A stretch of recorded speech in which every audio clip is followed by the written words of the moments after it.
Hello again. In this morsel, we will have a look at possible scheduling policies that may be implemented on a system by the workload manager. Recall that workload managers or batch systems typically aim to maximize the utilization of the system while minimizing waiting times for jobs in the queue. Complex algorithms are used to juggle jobs of different sizes and with different resource demands to achieve these goals. These policies can differ from machine to machine. Job scheduling policies are often designed to prioritize jobs according to various metrics. These may include prioritization according to waiting time in the queue, job size, job runtime, the power that a job is expected to consume, among other things. A batch system can be configured with one or a combination of policies to ensure effective usage on the system. Some examples of a scheduling policy include first come, first serve, multi-priority queues, backfilling, fair share, and preemptive. Each of these will be discussed in detail in the slides that follow. Imagine you are waiting in a queue to pay for your purchases at a local grocery store.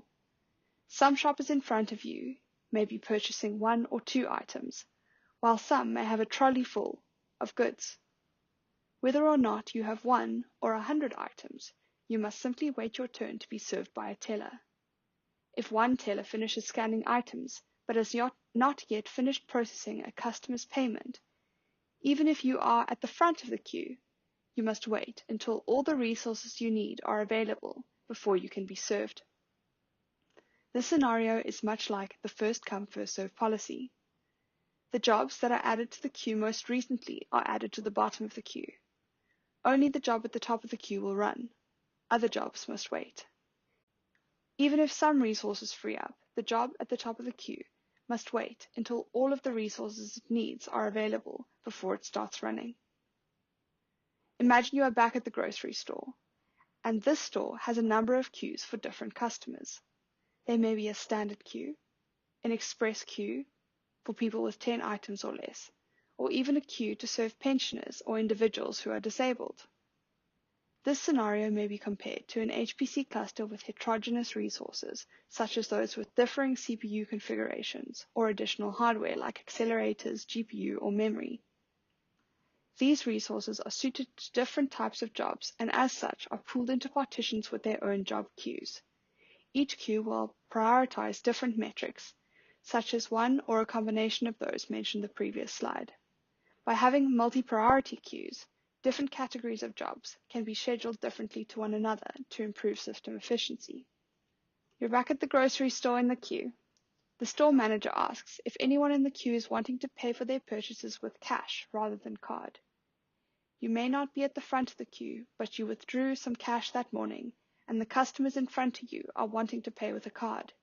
You stride over to the teller feeling like you've won the day because you got served before it was technically your turn. This is similar to the backfilling policy. Backfiller schedulers have the intelligence to launch jobs that are further down in the queue, allowing them to run on resources that are sitting idle. A scheduler following this policy follows a strict rule only to let low priority jobs run on idle resources if they will not delay the start of higher priority jobs. You're once again at the grocery store, and it's month end. Toilet paper is on sale and you couldn't be happier. You try and stock up for the year, but as you reach the teller, you are told that it's strictly 2 items per customer. This can be likened to the fair share usage policy. In this policy, the scheduler shares resources between users, groups, or even projects. The system uses a fair means of prioritizing jobs based on the historical usage of users or groups, or according to the pricing tier to which they have subscribed. In this scenario, jobs placed at the top of the queue are considered to be those which are the most deserving entity. Imagine you get a craving for a cup of tea. You head to the kitchen and fill and put the kettle on to boil. Just as the kettle boils, your roommate comes into the room, awkwardly holding their laptop and teacup, and asks if they could please make tea first as they are about to start a 2-hour Zoom meeting. You are in no hurry, so you let them go ahead. This is much like the preemptive scheduling policy. Here, jobs with a higher priority can signal to currently running jobs to stop and release their resources, allowing the high priority jobs to run.